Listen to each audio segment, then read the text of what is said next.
आउज़ु बिल्लाहि मिनश्शैतानिर्रजीम बिस्मिल्लाहिर्रहमानिर्रहीम। मेरे पीसफुल वर्ल्ड के नाज़रीन सामीन, उम्मीद करता हूँ कि अल्लाह के फजल व करम से आप सब ठीक होंगे। आज का जो हमारा मौजू है जिस पर आगाही देनी है वो है खेस के बयान के हवाले से, और जो कि मुस्तनद तरीन किताबों से उनके हवाले हैं दिए जाएंगे। तो आइए चलते हैं, शुरू करते हैं।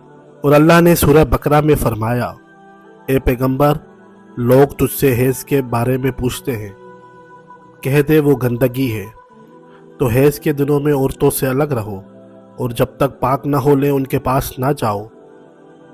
फिर जब सुथराई कर ले तो जिधर से अल्लाह ने हुक्म दिया उस तरफ से उनके पास आओ।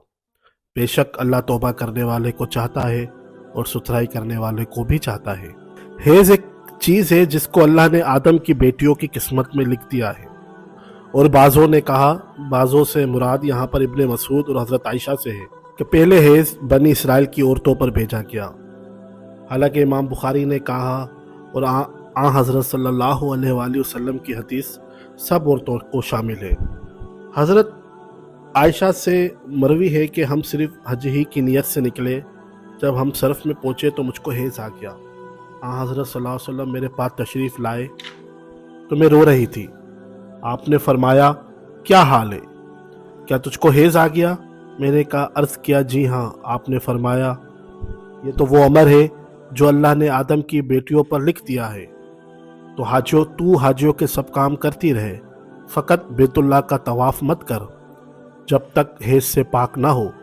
हज़रत आयशा ने कहा, और हज़रत सल्लल्लाहु अलैहि वसल्लम ने अपनी बीवियों की तरफ से एक गाय कुर्बान की। तो सामाइन, इसके हवाले से एक इस्तिखासे का बयान भी मौजूद है कि आखिर कितने दिन तक जो है औरत नमाज रोज़े से दूर रह सकती है। तो इस हवाले से हज़रत आयशा से उन्होंने कहा, फ़ातिमा ए अबू हबेश की बेटी ने हज़रत सल्लल्लाहु अलैहि वसल्लम से अर्ज़ किया, या रसूल अल्लाह, मैं पाक नहीं होती, खून नहीं रुकता, क्या मैं नमाज छोड़ दूँ? हज़रत सल्लल्लाहु अलैहि वसल्लम ने फरमाया, ये एक रग का खून है, हैज़ नहीं है। जब हैज़ का खून आए तो नमाज छोड़ दे, फिर जब अंदाजे से वो गुज़र जाए तो अपने बदन से खून धो डाल और नमाज पढ़। एक औरत ने हज़रत सल्लल्लाहु अलैहि वसल्लम से पूछा तो अर्ज़ किया, या रसूल अल्लाह, बतलाइए, अगर हम में से किसी के कपड़े पर हैज़ का खून लग जाए तो वो क्या करे? अल्लाह के रसूल सल्लल्लाहु अलैहि वसल्लम ने फरमाया, जब तुम में से किसी के कपड़े को हैज़ का खून लग जाए तो उसको खुरच डाले, फिर पानी से धो डाले, फिर उसमें नमाज पढ़े।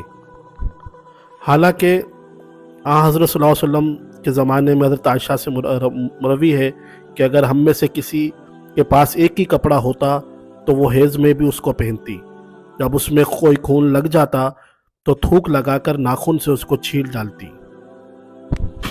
तो सामाइन, यहाँ एक और बात जो बहुत परेशान कुन है कि क्या हैज़ वाली औरत जो हैज़ के दौरान नमाज जिनकी छूट जाती है तो वो क्या कज़ा पढ़े या ना पढ़े, उसका क्या बयान है? तो एक औरत ने हज़रत आयशा से कहा कि जब कोई औरत हम में से हैज़ से पाक हो तो नमाज की कज़ा पढ़े। तो उन्होंने कहा, क्या तू हरोरिया यानी खारजी है? हमको तो हज़रत सल्लल्लाहु अलैहि वसल्लम के ज़माने में हैज़ आता, फिर आप हमको नमाज की कज़ा पढ़ने का हुक्म नहीं देते थे, या माज़ा ने यूँ कहा कि हम कज़ा नहीं पढ़ते थे। तो इससे ये मुराद है कि जब हैज़ के अयाम हो तो उसके अंदर जो छूट जाए नमाज, तो उनके अगर आप कज़ा नहीं पढ़े तो उसी में कोई कबाहत नहीं है। हालांकि इससे इस हैज़ के हवाले से काफ़ी अजीब व गरीब रसूमात और बातें जो है उससे मंसूब है कि वो नापाक होती है औरत और वो उस बिस्तर पे नहीं सो सकती खाविन के। लेकिन ये सब के सब दौर जहालत के दौर के अलावा कुछ नहीं है। हालांकि उम्मुल मोमिनीन उम्मे सलमा ने कहा है कि मैं हज़रत सल्लल्लाहु अलैहि वसल्लम के साथ लोई में लेटी हुई थी, इतने में मुझको हैज़ आ गया। मैं चुपके से निकल भागी और अपने हैज़ के कपड़े संभाले और पहन लिए। हज़रत सल्लल्लाहु अलैहि वसल्लम ने मुझसे फरमाया, तुझको निफास यानी हैज़ आ गया? मैंने कहा, जी हाँ। फिर आपने मुझको बुलाया और लोई के अंदर कर लिया। ज़ैनब ने कहा, और उम्मे सलमा ने मुझसे یہ بھی بیان کیا کہ حضرت صلی اللہ علیہ وسلم اس روز جو ہے میرا بوسہ لیتے، اور حضرت صلی اللہ علیہ وسلم دونوں مل کر جنابت کا غسل ایک ہی برتن سے کیا کرتے تھے۔ تو سامعین، آج ہم نے کوشش کی ہے کہ حیض کے حوالے سے جو بھی غلط قسم کے مفروضات ہمارے معاشرے میں پھیلے ہوئے ہیں ان کو کور کیا جائے۔ تو ہمارا جو نیکسٹ ویڈیو ہوگی اس میں بھی ہم کسی ایسے ہی موضوع کے ساتھ حاضر رہیں گے۔ اگر آپ ہم میں سے کسی موضوع پر کوئی رہنمائی چاہتے ہیں تو کائنڈلی ہمیں کمنٹ میں بتائیے گا، تو ہم یقیناً آپ کی اصلاح کریں گے اور اس موضوع پر ایک طویل ویڈیو جو ہے آپ کے سامنے لائیں گے۔ تو پیسفل ورلڈ کے دیکھنے والے تمام ناظرین کا اللہ تعالیٰ ان سب کو خوش رکھے اور تمام مسلمانوں کے جائز حاجات پوری کرے۔ السلام علیکم۔